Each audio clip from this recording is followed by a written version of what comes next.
You don't want to see a wild thing rooting through rubbish, side by side with a fellow human being rooting through rubbish. We don't want to see either of those things happening. And I think the goal is to not just look after the baboons and not to just look after people, but to find a way that people and animals, not just baboons, can actually benefit from one another.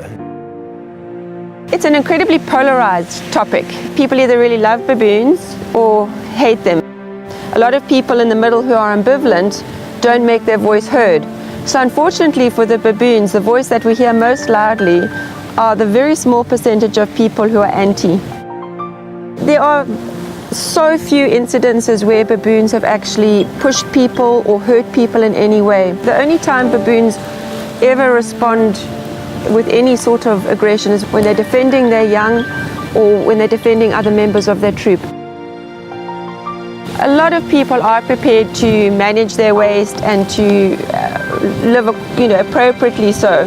But a small minority of people who, as I say, don't manage their waste or want to plant vegetable gardens are the ones where you have the conflict. And unfortunately, when baboons realize that there's easy food sources in a village, they don't just go to your house. If you're attracting them into the village, they'll then have a quick check and see what else is happening. Human beings are a very wasteful species. We consume a lot more than we need, and we throw away a lot of food in our waste. I think what people have got to realize is that baboons are incredibly adaptive, and if the food resources are there, the high rewards are there, they're going to find all sorts of sneaky ways to get to those resources. Essentially, you've got to make sure that the wildlife cannot get into your waste. And there's very simple things you can do. So whether it's simple locks on either side of your bin, keeping your bin secured to the wall, because baboons know that if they knock the bin over, it pops open and then they've got access to the food. They have to work really hard in the fynbos environment to get their food requirements. Whereas if they go down into our food waste, they can get high calorific food just from our food that we've thrown away. When the baboons are foraging in a natural environment, they spread out and there's much less conflict over food. When they come down into these high stress situations where there's a dustbin or a food source, the stress levels in the troop increase dramatically.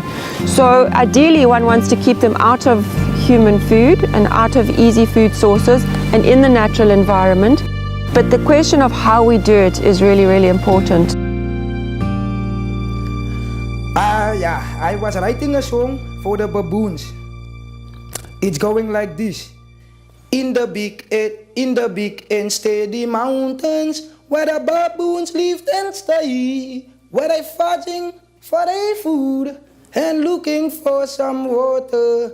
But humans want to kill them, but we are there to watch them. But my people, please listen. They are staying in the mountains.